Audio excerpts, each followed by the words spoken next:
Слушате Дневникот на Сител. Во студиото со вас Иван Кузмановски. Добро вечер, ви благодарам што сте со нас. Ова се настаните кои го одбележаа денот.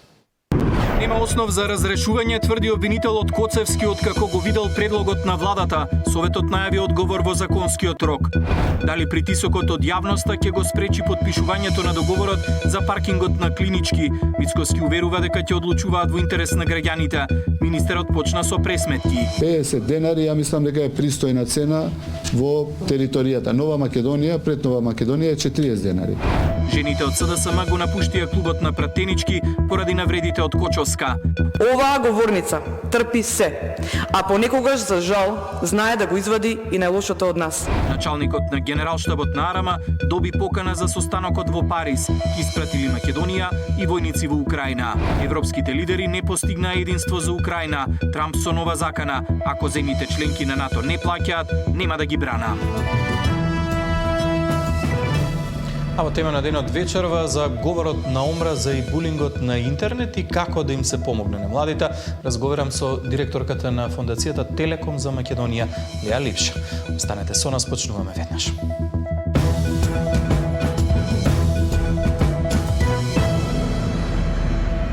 Државниот јавен обвинител потврди дека го одобил предлогот за негово разрешување и ги прочитал основите поради кои владата бара негова смена. Но во текстот Коцевски тврди дека нема причина да замине од функцијата. Од Советот на јавни обвинители најавуваат став по предлогот во законски утврдениот рок, по што предлогот ќе оди на гласање во собранието. Деталите ги пренесува Зоран Јаневски. Предлогот за разрешување е веќе во рацете на Коцевски, ама тој не препознава причини зошто треба да замене од функцијата државен јавен обвинител. Работел законски, па немало основа да одговара за тешка дисциплинска повреда. Вели го разгледал документот со кој владата бара негово разрешување и своето мислење наскоро ќе го испрати до Советот на јавни обвинители. Во текот на вчерашниот ден доставен ми беше предлогот од страна на Советот на јавни обвинители и во еден разумен рок ќе се произнесем по сите точки. Останувам на тоа дека од она што имав можност да го разгледам, дека во предлогот нема ни еден основ за утврдување на тешка дисциплинска повреда. Владата бара разрешување на државниот обвинител бидејќи неговата работа предизвикала сомнежи на пристрасност и судирни интереси, за кои требало да знае и да не постапува во тие предмети. Заради Коцевски биле нарушени и меѓучовечките односи во обвинителството, а имало и корупција. Овие наводи ги истакна Министерството за правда каде се спремаше предлогот за разрешување, но министерот Игор Филков на два одделни настани денеска ги одбегна медиумите кои очекуваат детали од предлогот. Во меѓувреме тече рокот од 15 дена во кој Советот на јавни обвинители треба да изгради став по барањето за разрешување. Во овој период се чека и одговорот од Коцевски за Советот да може да усвои позитивно или негативно мислење за владиниот предлог. Коцевски се соочува и со кривичен прогон откако суспендираниот виш обвинител Хајрулахи му поднесе пријава. Со уште тројца обвинители ги сомнечи дека ја злоупотребиле службената положба. Коцевски вели зачуден сум од содржината на кривичната пријава. До сега навистина чудна кривична пријава, барем ако е тоа содржината, дека наводно сите тројца обвинители се теретат за некакво соизвршителство, затоа што јавниот обвинител во Штип постапувал по предмет, односно за кривично дело по член 143, за кое што е запретена казна, за кое што е нужно да се води истрага. Тоа не може во никој случај да биде никаков основ за кривична одговорност. Според законот за јавно обвинителство, државен јавен обвинител може да биде разрешен ако е член на политичка партија или со својата работа сторил тешка дисциплинска повреда. Последниот збор за судбината на Коцевски ќе има собранието. За негово разрешување потребни се 61 пратенички глас. Зоран Јаневски, Сител телевизија. Пресудата е напишана, доживотната робија ниту ме плаши, ниту влијае на мене, вели Палчо, првиот обвинет за убиството на Вања и Панче. Иако тврдеа дека имаат видео докази, неговата одбрана денеска не можеше да ги најде снимките кои ги потврдува нивните тези. Тамара Дичевска беше на денешното рочиште. Одбраната на Палевски денеска не можеше да ја најде снимката која требаше да му биде алиби, дека кога другите обвинети за убиството на Панче и Вања го подготвувале убиството на Панче Жежовски во Велес, тој бил во Скопје. Плюс нема ниту софтвер за да може снимката да биде прочитана. Судијата Ивица Стефановски не прифати 20 на докази на Палевски бидејќи веќе биле изведени, пошто Палевски побари изземање на судијата од предметот. Тој тврди дека судијата не му овозможил фер одбрана, бил пристрасен и спречил да се бара оружјето со кое се извршени убиствата. Затоа го барам ова изземање на судија кој крие оружје бидејќи не му одговара на однапред донесената присуда, која е донесена на 5.12.2023 година од обвинителот Гаврил Пубевски и поранишниот министер за внатрешни работи Оливер Спасовски. Доживотната робија ниту ме плаши, ниту влијае на мене. Доказите кои судијата не сака да ги дозволи, не ги прочитал, а камоли да ги цени. Не треба докази кои се во корист на одбраната, бидејќи пресудата е веќе донесена, изјави на денешното рочиште Палчо. Одбраната на Палевски побара чаурата која била пронајдена покрај телото на Панче Жежовски од калибар 9 мм да биде донесена во судот како физички доказ и да се спореди со базата на податоци на МВР. Побара и дополнително вештачење за чаурата, а вештакот да дојде во суд. Не можам да тврдам дали е од пиштолот на Боре Видевски, меѓутоа кога веќе ме прашавте, не може да еден ден после убиството да најдете оружје кај луѓе што ги обвинувате, истото да го депонирате во депо во Велес, да го чуваате и да донесете во управна постапка одземање на оружјето, а при тоа оружје да не биде вештачено дали е со тоа пукано или не, пошто го поседуваат осомничени кои ги сомничат во тој период за убиство. Од следното рочиште обвинетите за двојното убиство ќе започнат да ги даваат своите искази, а прв кој ќе треба да каже што се случувало на кобните денови, ќе биде обвинетиот Велибор Манев. Тамара Дичевска, Сител телевизија.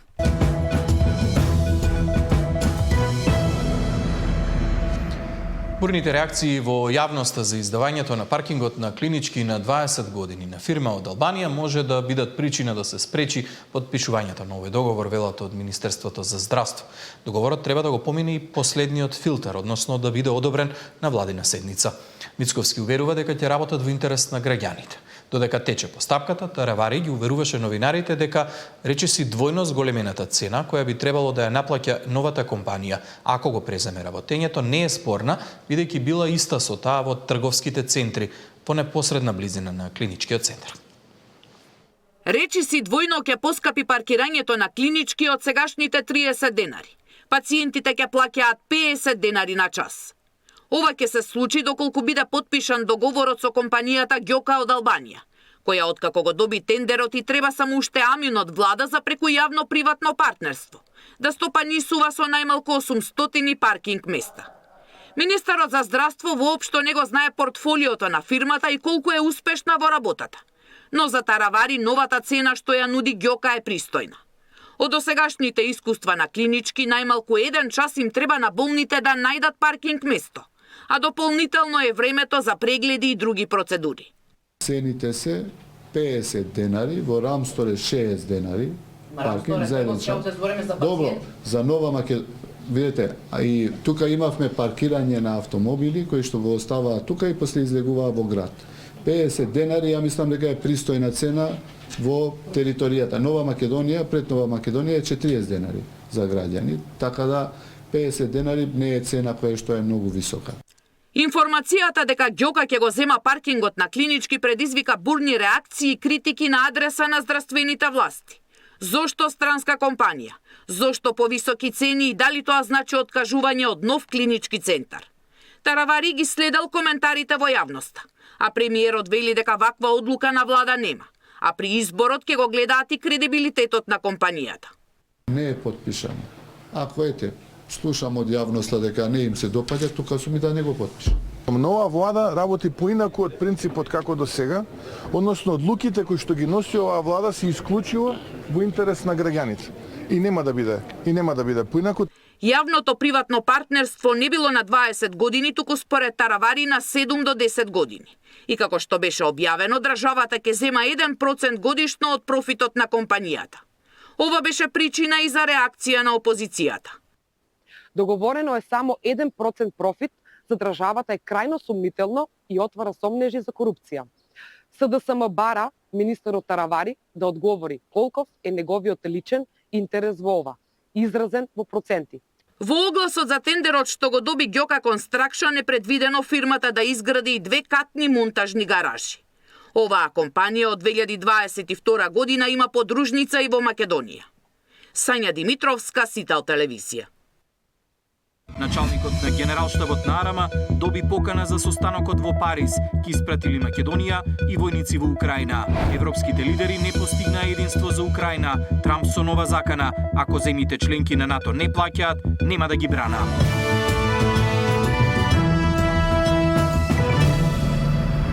Началникот на Генералштабот на Арама добил покана за состанокот кој Макрон следната недела го организира во Париз. Според планот на францускиот претседател ќе се разговара за мировна мисија во Украина.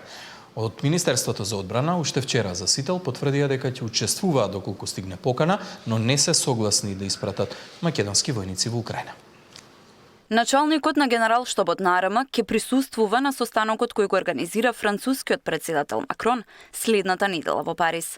На овој состанок предвидено е да се разговара за зајакнување на одбраната на европските земји, по се заострените односи помеѓу САД и Европската унија, но и разговори за ставање крај на војната во Украина. Арама денеска ја доби поканата. Денеска пристигна покана за учество на началникот на Генералштабот на армијата, генерал-мајор Сашко Лавчински, на предстојниот состанок во Париз, кој ќе се реализира во рамките на Парискиот одбранбен и безбедносен форум, а е во организација на началниците на генералштабовите на Франција и Обединетото кралство. Од страна на генералот Лавчински поканата е прифатена и ќе учествува на овој состанок. Информираме дека целта на овој состанок е да се презентираат заедничките размислувања на организаторите, велат од Арама за Сител. Предходно министерот за одбрана Владо Мисајловски за Сител кажа дека Македонија нема да испраќа македонски војници во Украина, откако Макрон најави дека ќе се сретне со воени представници на оние земји кои се подготвени да испратат мировни сили на украинско тло, кои ќе бидат распоредени откако ќе престанат борбите. Тамара Дичевска, Сител телевизија. Од МНР тврдат дека европските земји се тие кои барале од Македонија решението за спорот со Бугарија да го бара во Вашингтон. Во актуелните меѓународни случувања, позициите на државниот врв се дека европските интеграции остануваат стратешка цел, но и добрите односи со нашиот стратешки партнер. Од опозицијата велат дека власта нема план. Ке се држиме до политиките на стратешкиот партнер, но членството во Европската Унија останува наша прва стратешка цел. Колку Америка ќе ни помогне на овој пат, премиерот денеска не сакаше да предпоставува. Може би тоа прашање треба ним да им го упатите. Дека јас секоја прилика ја користам каде и да одам, да побарам поддршка и да ги презентирам нашите аргументи, тука да немате никаква дилема. Наша стратешка цел е полноправно членство во Европската Унија. Но исто така, наш стратешки партнер се Соединетите Американски држави. Извори од македонското МНР за Сител велат дека од поголемиот дел од европските земји добиле препорака спорот со Бугарија да се реши со посредство на САД. Од МНР додаваат дека интензивно се работи на промоција на уставните измени со одложено дејство, но повеќе детали за тоа како да се убеди Бугарија да ги деблокира преговорите, како што велат во интерес на процесот нема да откриваат. Оттаму додаваат дека Македонија ќе следи политиката на стратешкиот партнер за кој се убедени дека има интерес земјава да стане дел од европското семејство. Во СДСМ сметаат дека владата не знае што понатаму со европските интеграции. Оваа влада нема никаков став за што понатаму со европските интеграции на Република Северна Македонија. И тоа го видовме од нивното однесување досега. Од СДСМ и натаму бараат собраниска седница на која владата ќе ги презентира своите планови за деблокада на преговорите. Македонските интеграции се заглавени откако предходната влада вети уставни измени, но не успеа за нив да обезбеди мнозинство во собранието. Александар Спасовски, Сител телевизија.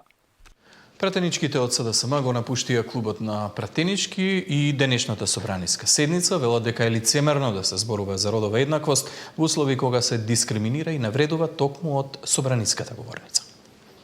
Иако не постојат ненадминливи бариери за жените кои се двигател на општеството, потребна е поголема борба и заложби за целосно да прекине родовото насилство. Постоењето на закони кои предвидуваат и казни за фемицид не се доволни. Сторителите на насилство врз жената треба да добијат највисоки казни, порача претседателката на државата Гордана Слјановска-Давкова, обраќајќи се на собраниската седница посветена на Меѓународниот ден на жената. Не е доволно да се фалиме дека сме предвиделе кривично дело фемицид. Кога јавните обвинители покренуваат обвинение за друго полесно дело, а судиите ја бираат најлесната казна, треба да ја прецизираме одговорноста на сторителите, да не посегаме по преквалификација. На тепаните, на злоставуваните, на повредените и преживеаните жени не им треба само нашата емпатија, им треба нашата духовна и социјална поддршка за солниште. Говорот посветен на борбата за еднакви права и надминување на предрасудите не го слушнаа претениците на опозицијската СДСМ. Велат лицемерно е да се зборува за права на жени и заштита од дискриминација по вербалниот судир меѓу претеничката Петровска и министерката Кочовска-Димитриевска. Не се појавија на седницата, но и нема да учествуваат во работата на клубот на претенички додека не добијат извинување. Но да се зборува за родовата еднаквост, за заложби и достигнувања, додека само пред неколку дена од собраниската говорница беше изречена тешка навреда и дискриминација кон жените, е крајно лицемерно и срамно. Министерката за финансии Гордана Кочовска со своите навредливи и понижувачки зборови покажа крајно непочитување кон жените. Од власта повикаа на разумност и достоинствено однесување во носењето на одлуки. Побараа заедно со мажите и жените да бидат креатори на политиките. Апелирам и повикувам на разум и достоинствено однесување до сите вклучени во политиката. Оваа говорница трпи се, а понекогаш, за жал, знае да го извади и најлошото од нас. Но почитувани жени, мајки, ќерки, почитувани дами, да се сакаме и да се почитуваме самите себе, за да не сакаат и почитуваат другите. Среќен 8 март. И на ово одбележување на Меѓународниот ден, жените се уште се соочуваат со дискриминација на пазарот на трудот, затоа борбата за родова еднаквост треба да се гледа како заедничка цел на општеството, порачаа претеничките. Ивана Соколович, Најдова, Сител телевизија. А колку е тешко да се биде жена во денешно време? Според истражувањето на Реактор, речиси секојдневно жените се мета на родово базирано насилство. И повикаа да ги пријавуваат случаите и да се приклучат на утрешниот марш, кој во 13 часот ќе стартува пред Универзалната сала. И вообичаеното возење со автобус и шетањето во парк внесува страв кај жените и девојките, покажува истражувањето на Реактор. Најголемиот дел од испитаничките одговориле дека или тие сами доживеале или барем познаваат жена која била жртва на родово базирано насилство на јавен простор. Најчесто доживеаните инциденти се зјапање, свиркање и дофрлување, несоодветни коментари за изглед, пцуење и вулгарни гестови.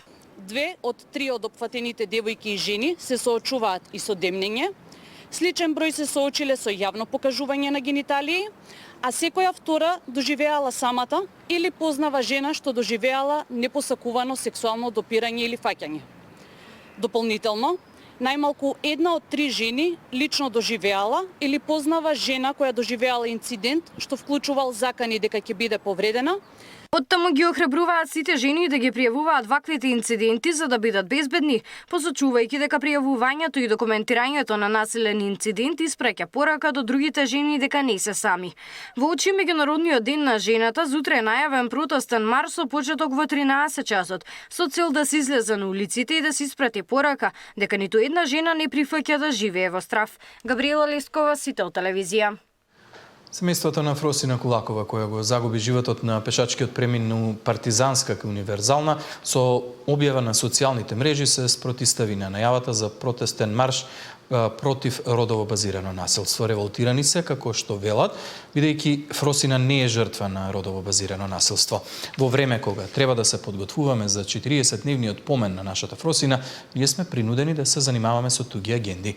Наместо да ни се возможи достоинствено да тагуваме, повторно сме сведоци на бездушна манипулација со незината погибја, зашто овој марш започнува токму од местото каде што нашата Фросина го загуби животот, прашува во текстот објавен на социјалните мрежи Камелија Емилија Кулакова, мајката на Фросина. Таа не е жртва на родово насилство, туку на хулиганството што со години се негува во Македонија преку неказнивоста и неспроведувањето на законите. Оваа наша борба не е за родова еднаквост, туку за правдата која им бешеускратена на безбој жртви на сообраќајното насилство. Се порачува во текстот кој во целост може да го прочитате на sitel.com.mk. Во тема на денот вечерва за врсничкото насилство и говорот на омраза на интернет разговарам со директорката на Фондацијата Телеком за Македонија Леа Липша. Добро вечер и добро дојдовте во тема на денот. Добро вечер и ви благодарам за поканата и за интересот за оваа тема. Многу важна тема, затоа што сите ние кога зборуваме за младите и интернетот, првата слика која што се појавува пред нас е дека буквално сите млади се на интернет, но за да дадеме некако вовед во темата, колку ова се поклопува со бројките или што покажуваат бројките, колку млади користат интернет и колку редовно се на интернет? Видете вака, ние сега живееме во дупли свет, во еден паралелен свет. Живееме во реалниот свет и живееме во дигиталниот свет. Ова најмногу се однесува на нашите млади, заради тоа што 100% од нив се на интернет, според анализите на УНИЦЕФ, а дури 97% се повеќе од еднаш во текот на денот. Сега на интернет има се што, нели? Тука е и говорот на омраза, тука е и врсничкото насилство. Според истражувањата на Институтот за човекови права од 2023 година или 2022 беше, овој 2/3 од децата се свесни дека има врсничко насилство, 1/3 од децата се жртви на врсничко насилство. Значи младите многу добро знаат што се случува и многу добро знаат дека има проблем. Овие бројки и ја покажуваат реалноста за она што се случува. Знаете како ги споменавме негативните страни на интернетот, но податоците кои што укажуваат на тоа дека младите се свесни за она што се случува на интернет, за говорот на омраза, за булингот на интернетот, покажува дека пак интернетот ги прави свесни, знаат да проверат што се случува во тој свет, но колку знаат да одговорат на тие проблеми на говорот на омраза на интернет, на врсничкото насилство и како можеме да им помогнеме? Многу точно го детектиравте проблемот. Значи, велиме свесни се, велиме има многу жртви. Не реагираат и тоа го покажуваат податоците. Зошто не реагираат? За да им помогнеме треба да тргнеме од овде, значи да видиме зошто не реагираат. Не знаат ли како? Не се охрабрени? За да им помогнем, прво треба да ги едуцираме. Значи, потребна едукација, затоа што сметаме дека голем број од младите не знаат како да реагираат, а од друга страна, знаете како е, ние сме социјални битија. Доколку еден не реагира, сите други не реагираат. И со тек на време доаѓаме до едномислење, па добро, окей да има омраза на интернет, но не е така, не е окей. Кога велиме едукација, исто така е многу значајно да има еден пристап кој што не е класичен. Значи, според едни други истражувања, младите од 14 до 18 години најмногу им веруваат на своите врсници. Значи, нивните врсници најмногу имаат влијание на нив. За разлика од родителите и наставниците, сите што имаме тинејџери знаеме дека е тоа. Така, го следат примерот на тие што им се најблиски. Апсолутно е така. Сега, кога правиме едукација, треба да ја правиме таа едукација преку врсниците. Значи, тоа да биде еден тип на врсничка едукација и да не биде класична, значи да биде преку игри, да биде токму преку нивниот јазик. И само така може да им помогнеме, значи вистински да им помогнеме. Не станува збор само да правиме кампањи за подигање на свеста. И тоа е супер. Меѓутоа сме свесни дека го имаме проблемот. Сега е работата како директно да им помогнеме на младите и да ги најдеме тие методи и начини. Преку нивните врсници да се влезе во нивниот свет. Сега Фондацијата Телеком за Македонија многу често соработува со УНИЦЕФ како организација. Може ли да ни објасните што се случува во моментов и на конкретнава тема, на говорот на омраза и булингот на интернет? Да, со УНИЦЕФ долги години сме партнери и секогаш работиме за младите и децата. Но од 2023 година ја почнавме темата борба против омразата на интернет, значи и против говорот на омраза и против сите видови на врсничко насилство.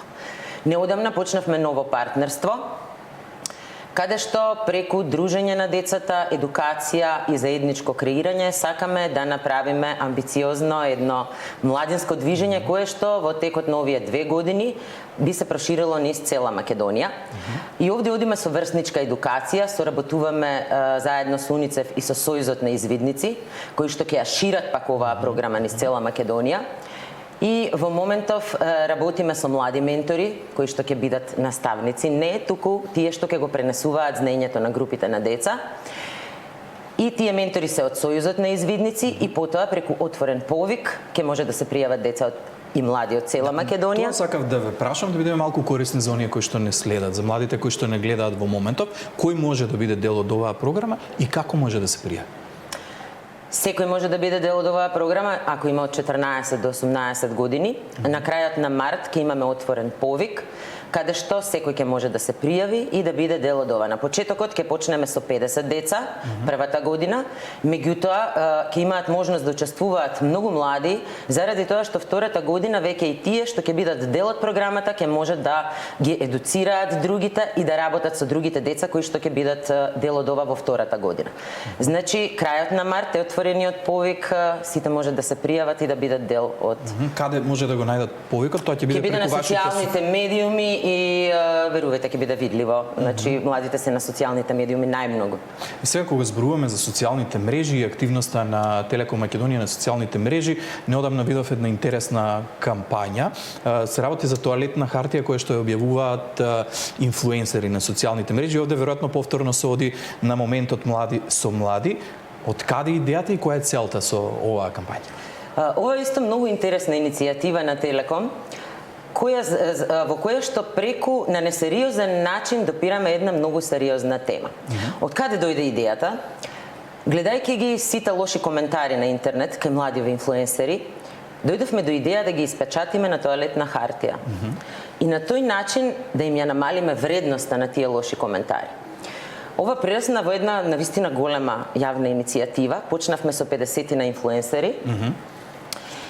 Потоа се вклучија околу 1000 граѓани и во моментов, ова уште трае, имаме околу 1.400.000 прегледи. Значи, кога ќе го речете тоалетна хартија, стварно е нели малце. Меѓутоа на овој начин ја намалуваме вредноста на тоа што е омрзна на интернет. Да, би рекла еден тип на герила акција, еден тип на финта, која што навистина имаше одличен одек за целата јавност. Да, верувам, гледам дека е така на социјалните мрежи. Сега морам да ве вратам повторно на она главна тема, основната, што за Фондација Телеком за Македонија ќе биде позитивен резултат или какви се вашите очекувања од целиот овој процес? Видете, ова е едно многу пошироко прашање, не само за нас, туку воопшто за сите чинители во општеството. Заради тоа што едноставно етиката на интернет е нешто со кое што сите сега треба да се бавиме. Зборуваме за етика на вештачката интелигенција, за етика на споделување податоци и така натаму изборуваме за етика на односно справување со омразата на интернет. Сега, првото нешто што сакаме да го направиме е преку ова движење што го правиме и преку сите овие акции што ги правиме во текот на годините, е да допреме до младите, до самите млади и они да речат не е окей омразата на интернет. А второ, да почнат да реагират. Доколку сме допреле до мал дел млади, веруваме дека со тек на време и повеќето од нив ќе се охрабрат и ќе почнат да делуваат. Верувам дека ќе биде така. Ви посакувам многу успех и ви благодарам за гостувањето во тема на ден. Јас ви благодарам за поканата и благодарам на телевизија Сител што на овој начин се вклучува во оваа заедничка борба. Благодарам што еднаш. Невработеноста падна на најниско ниво во историјата на независна Македонија. Сепак, далеку сме над европскиот просек од 6%. Што се причините? Во вечерните вести на Сител.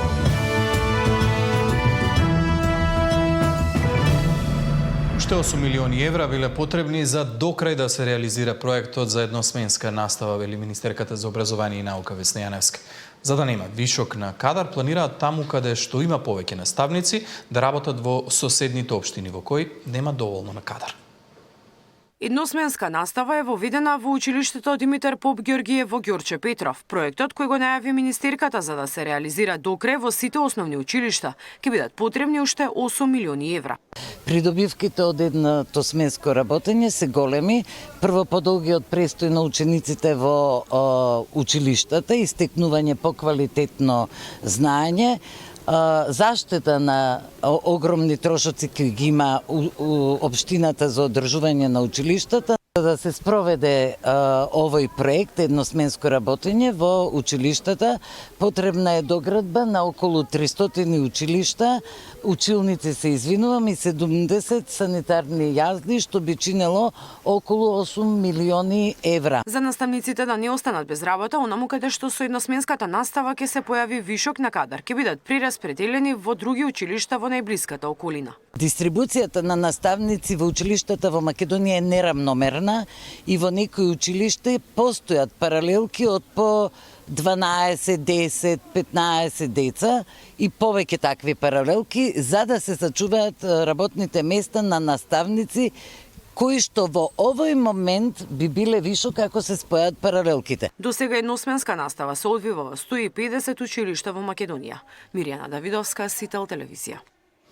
Оделот за интензивна нега на инфективната клиника, каде се лекуваа најтешко болните за време на ковид пандемијата, целосно е реновиран, подобрени се условите за лекување на целиот прв кат во оваа установа, а се воведуваат и нови диагностички процедури на клиниката.